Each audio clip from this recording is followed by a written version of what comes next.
shit, yeah, they breath stank. Walk up in the club, dripping like I'm fresh paint. I can see through the facade like What's going on, fight fans? It's another great day when you love MMA. Welcome back to Mad Matty Fight Talk. Your host, Mad Matty, with my co-host, Crazy Chris. We got some big fights coming up in the works here. We're just going to start right off the bat with one of the big fights that was announced. Number 6, Michael Chandler will be taking on number 7, Tony Ferguson. This fight hasn't really fell on a fight card yet, but they have announced that these two dudes will be fucking setting a fight in the octagon. So pretty stoked for this one. What do you think about it? Yeah, these guys have been chirping back and forth. And I mean, for me, it's you know, Tony Ferguson has been on a decline, and it's been sad to kind of see him get dominated, but it's not from bad competition. So, you know, it's an exciting matchup. I definitely want to see what Tony brings to the skill set and how he, you know, he has a really awkward style of fighting, a lot of upward elbows and down, you know, these crazy leg kicks that he throws out of nowhere. So it's going to be a fun fight. And if Chandler gets tempted by the crowd again, he might just throw caution to the wind and say, fuck it. And let's just have a barn burner. So, you know, it's going to be, I don't think we're going to see any technique. I think we're just going to see two guys go in there and beat the shit out of each other. It's going to be awesome. Well, to me, this is a do or die fight for both of these guys. Both guys they haven't been doing too well in their last like 5 fights. I mean, I guess Tony Ferguson's 2-3. Yeah, I think he's on a 3-fight losing streak right now. Michael Chandler's 3-2, but he's on a 2-fight losing streak.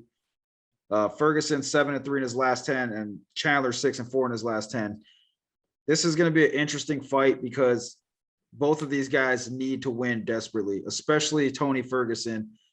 He's an older guy. He's been in the UFC for a lot longer. And even though he's a legend, you don't know how Dana White feels about guys constantly losing like that. Michael Chandler's become a fan favorite coming over from Bellator, putting on really good performances.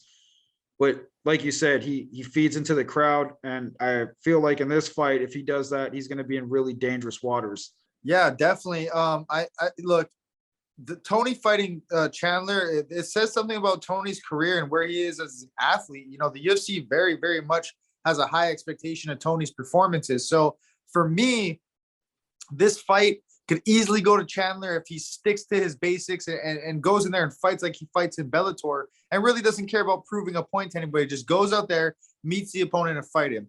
You know, I'm going to give Chandler the edge. I say he splits out a decision, but I think it's going to be through a tough, you know, Tony. But I'm going to say it's an aging, declining Tony. And I think he gets one more, you know, he gets this loss, and then soon after that, he won't be fighting here. I mean, the guy is probably, what is he, 37, 38 years old. He doesn't have too many more years, you know, definitely not positive years in the bank. So, you know, for me, I'm gonna say it's a decision. Michael Chandler, he beats him with wrestling and just that constant pace that we saw, similar to Charles Oliveira, but a more brutal ground and pound by Michael Chandler.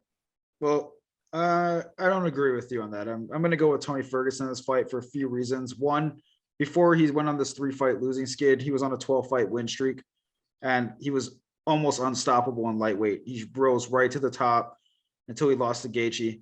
The only thing about, the thing I like about Tony Ferguson is he's almost impossible to finish. He's only been stopped, I believe, 2 times in his entire career. That's saying a lot. He fights to decision whether he's getting beat up or not. Tony Ferguson does a lot of damage in his fights, and he looks like he's chaotic, but he's very technical, and he throws a lot of elbows. He cuts his opponents up.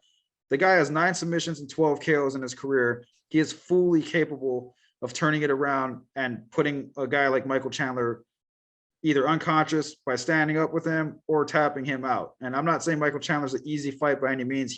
Michael Chandler has 10 KOs and 7 submissions in his career, but the pedigree at which Tony Ferguson fights, he has fought top-notch opponents almost his entire career. Chandler, if we see Chandler come in and we see Chandler of old, Chandler Bellator days, where he throws fucking leather and he doesn't do this dumb shit where he's getting to these stupid brawl fests to prove a point and starts pounding on his chest for no reason at all. So Chandler doesn't do flying knees.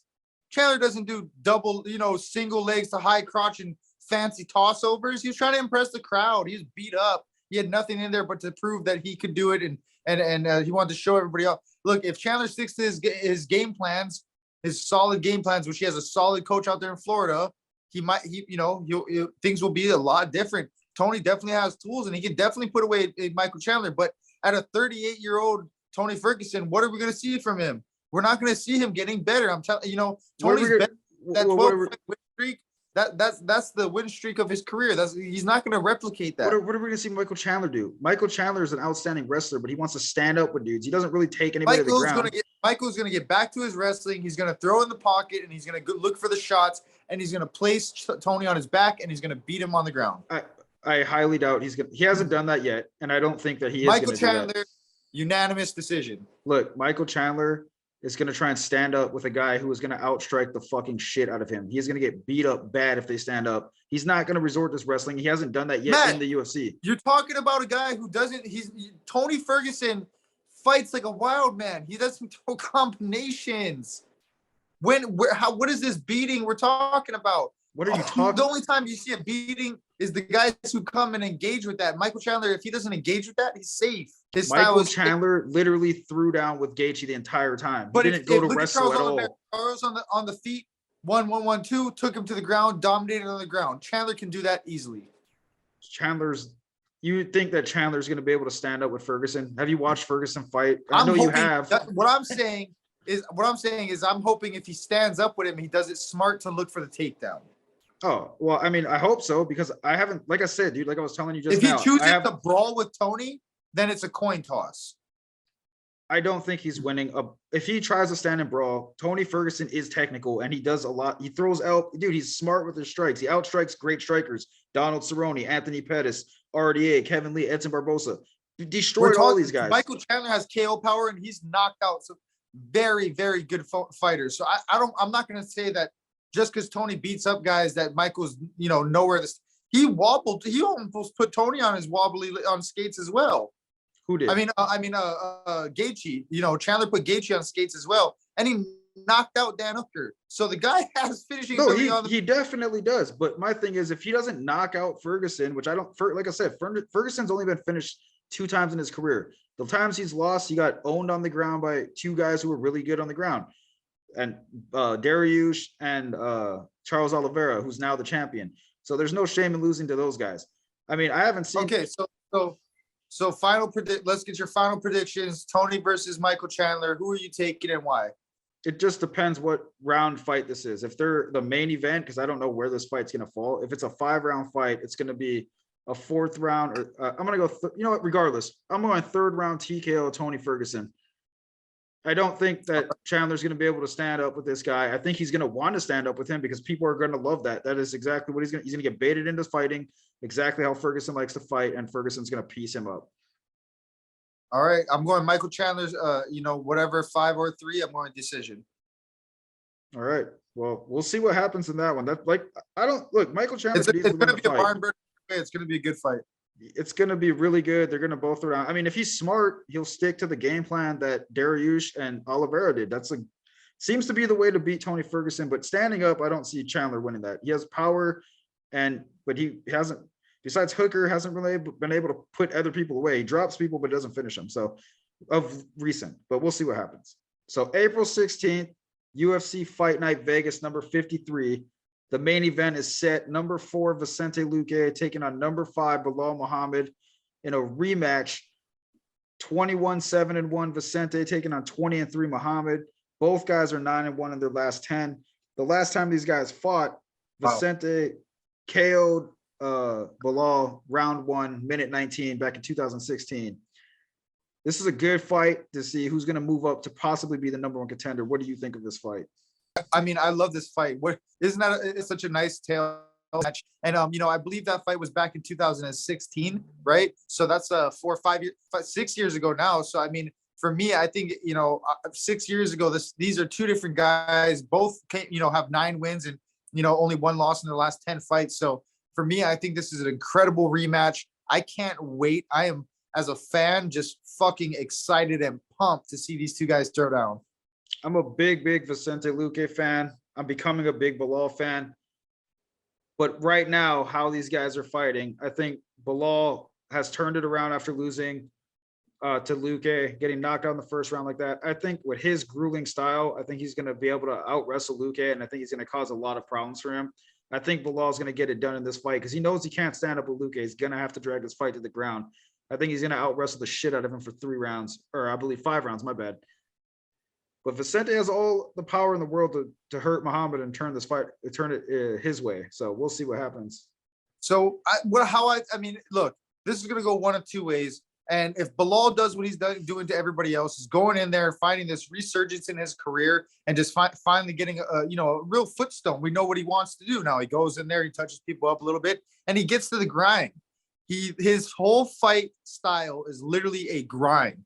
Get you on the fence, get you on the back. Hell, get me on my back. Let me work from my back and get back up. I don't care. Whatever it takes to get us sweating and making your heart rate constantly pump, Belal's trying to do now. And that's I mean, it's going to be a scary thing if he follows suit with that Colby Covington and really gets his striking down, because then that's going to be a scary guy to face.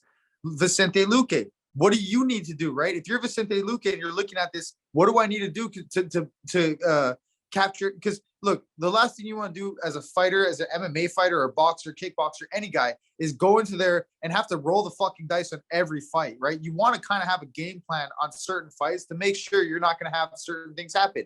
You're fighting a guy like Belal. You know Belal's going to want to go in there, get the takedown, and hold you down. He's not even going to want the finish. He's just going to grind you out for the whole 25 minutes, right? So you, as Vicente Luque, understand, I have 25 minutes to make sure I can get him into a brawl.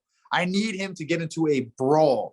I want him to shoot wild shots and these crazy shots. Maybe I knocked him out the first time. Maybe I can replicate that, or maybe like the Tyron Woodley fight, I get him in a slugfest, I catch him, he shoots, and I get him in a choke.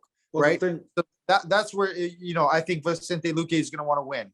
Well, Vicente Luque has the power to do it. Like you said, he's already all he needs to do is touch people's chins and they go out, dude. This guy has knockout power. His 11 KOs, 8 submissions. That's a lot of finishes in his career. If you're asking me who I'm going for Vicente Luque, just because I think he has more of a risk. He's the guy that searches for that high risk. Well, how do you see him winning though? Like what are we doing here? This is what I'm saying. He has the high risk, high reward fight style, right? I'm going to go out there and try to knock this guy out. I may get caught, but I'm going to go out swinging. A lot of guys don't have that at the high level. Even at the high level, they have a problem with this, right? Because Belal Muhammed isn't that. He's a high level fighter, but he's not going to go out there and take a high risk ever. You saw it with when he was fighting the last fight. He got his eye poked, and Leon Edwards. Okay, with Leon Edwards, he was getting pieced up and he couldn't get the shot. He still didn't try to fight on the feet. He didn't try to throw any boxing. He still tried to get the shot that he wasn't getting in on. So for me, if you're Vicente Luque, you can sprawl out a couple ones and make him think, nah, I got to start working on the feet just a little bit, because you have that knockout, right? So if you get him to engage just a little bit, you'll have that chance of him just letting you win mentally and clipping him. And like you said, he has the knockout power to do it to anybody in the world. Yeah, well, here's the thing. That fight was back in 2016. Belal he wasn't even known back then. On the Reebok deal. The guy's 9-1. He's been on, they're both 9-1 in the last 10, but he's been on an absolute tear, and he's been doing it in a grueling style. I think he's young, he's hungry, and he's definitely motivated to avenge his loss. I see him just relentlessly taking Luque to the ground, and Luque just struggling to find strikes. I mean, Luque is a strong, big motherfucker, so I'm a big fan of his. I love that guy, but I just think Belal's style is going to cause problems. Vicente Luque has to go in there and make this a slugfest, make this a wild man's fight, because that's where he wins. He wins when guys get engaged. If he lets Belal get on him and get into that hips and take him down one time, it's going to be a long fucking night for Vicente Luque. And the last thing we want to do is have Vicente Luque on if you're Vicente Luque, the last thing you want to do is have Belal have one or more. Look, Belal's style isn't it's a constant pressure to take down, but when he gets you down, his goal is to hold you down. The only time, like you saw with the Stephen Thompson fight, right? He only needed 1 or 2 takedowns a round. He didn't need 5 or 6 a round. So if you're Vicente Luque, you don't even want to give him 1. Well, here's the thing too, is this fight's really interesting because Luque is dangerous off of his back and he's dangerous on the ground. He submits people. He has a lot of weapons that he can use. I've been watching that guy forever. He has wins over really good grapplers and wrestlers and jiu-jitsu people like Michael Chiesa, Tyron Woodley, and Nico Price ×2. He's defeated people that are what I thought was way better than him on the ground. He ends up beating them. He submitted Michael Chiesa when they fought, which is insane to me because I thought it was going to be the absolute opposite of that. So if you're dangerous on the feet for a second too, it's not going to be an easy task for Belal, but I think that he's going to get on top, and his wrestling is so good now that he's going to be able to probably hold this guy down. I mean, the thing is his jiu-jitsu up to par with Luque's, because Luque has the potential. Like, this fight is so borderline good. This is the most interesting fight that they put out in a while. It's a great matchup. It's honestly a really good matchup. And this is the thing. If Belal can get in there and do what he's been doing to everybody, he's going to make a big statement and a real contender here soon for the title. But the only problem is you have a guy named Vicente Luque with fucking bombs in each hand and each leg that's trying to stop you and do the same thing. This is a true contenders matchup. I'm taking Vicente Luque. Believe it or not, I'm taking Vicente Luque by a 3rd or 4th round submission. I'm going to take Belal Muhammed by a 5-round decision because I don't think he's going to be able to outstrike Luque, but I do think he is going to eventually, with the way he's been pressuring people, get this fight to the ground. You know what? I'm going to actually change my guess there, my opinion on the fight outcome. I'm going to change it to 1st or 2nd round Vicente Luque submission, because I believe as the fight goes on, it's going to go into a decision and more favor Belal. But in the earlier rounds, if he can make it a slugfest and catch him in a submission early when they're not as sweaty, it's going to be a better chance for him. And I believe Belal gets in a couple takedowns, but I also believe Vicente Luque notices that and doesn't look for a strike. I think he switches his strategy to try to show him, more of a jiu-jitsu side, because Vicente Luque is a snake on the ground, man. And I don't think he gets enough credit for that. Yeah, they're both really evenly matched. The only advantage, they're both 5'11", they're both 170. The only advantage is that Luque has a slight reach advantage, 3.5 inches, 75.5 to 72. And I believe that Belal is going to get a 5-round split decision victory, because this isn't going to be an easy fight for him. I think he's going to get tagged on the feet. You think if it goes to a decision, a judge might give it to Vicente, but the other two might give it to Belal? Well, I think Vicente is going to be able to land his shots, and I definitely think he's going to be able to hang with him on the ground. I think Belal is just going to put more pressure. The only difference is I see that Belal pressures him more. Standing up, Vicente is probably going to have the edge, but Belal has been getting a lot better. I noticed over his past couple fights. But at the end of the day, I do believe split decision, Belal Muhammed. Vicente Luque is going to put on a hell of a show. This is a great fight. I love this rematch. This is really exciting to see what the welterweight holds in the future. The guys that are in the top 15 in that division are just monsters. That division is so stacked. So awesome. So you got just one more repeat. So I have Vicente Luque round 1 or round 2 by submission, and you got Belal Muhammed by decision. Split decision. And I got Tony Ferguson winning by probably, depending how long this fight is, I'd say 3rd round. He's going to finish the fight at some point. I got Michael Chandler by decision. That's both of these fights are really good. The UFC's been putting on good performances, good shows and fight cards. I'm really excited to see what fight card Tony Ferguson. This year already has been some crazy fucking finishes already. So I can't wait for the next fight. The UFC has been putting on really good fight cards. You guys missed the last one. Sean Strickland just won. So there's going to be some crazy shit going on in the middleweight division. Hit us in the comments, guys. Let us know who you guys think is going to win these fights. And I'm very curious to see where Tony Ferguson and Michael Chandler fall on on what fight card they fall on, because I want to see them as a main event. They might be a co-main event. We don't know yet. Anyway, one last thing. We have one last shout out. We want to give this to a very special MMA fighter in the community. Big shout out to this legend, Paul Daley, the Semtex, 43-18-2. That's a hell of a fighting career. He's going to be going out in his retirement fight, May 13th, Bellator London. I'm not sure who they have him set up to fight yet. Regardless, everybody should mark their calendars, tune in. That dude has put on massive performances. He has 32 KOs and 2 submissions in his career. Most of you guys know him for cheap shotting Josh Kochek's dirty little ass at the end of the fight, even though he lost. Legendary in the sport of the UFC. Never got to fight in the UFC again. He's the only man that got a lifetime ban from the UFC and had a full career outside of the UFC. I absolutely fucking love me some Paul Daley, and that's what made me love him from the beginning. He doesn't care about the gloves or not. He takes every fight personal, and I absolutely love that about him. And we got to see him, when he fought MVP, really adapt, look for takedowns. the guy's a legend, man, and he's fought everybody, Nick Diaz and Strike Force and all, you know, UFC, Bellator, list goes on and on, man. Just an absolute legend. I really hope. Go ahead. No, go ahead. I just really hope the best for him, you know, after this fight, and I hope a healthy, long retirement, man. You know, I just these guys, you know, what we have to, you know, understand as MMA community and MMA fans is these guys don't get a fucking retirement plan. They take their lumps and they leave. And I absolutely just love that guy, and I hate to see him go, but as everything, you know, time is the key to all. And, you know, and I would imagine him fighting at a Bellator, that might have been a blessing in disguise to have a majority of your career over there. Cause I'm going to go on a long shot here and assume that he's made a lot more money being able to have sponsorships and fighting for Bellator. Oh, absolutely. Not the same promotion, but it's definitely more money.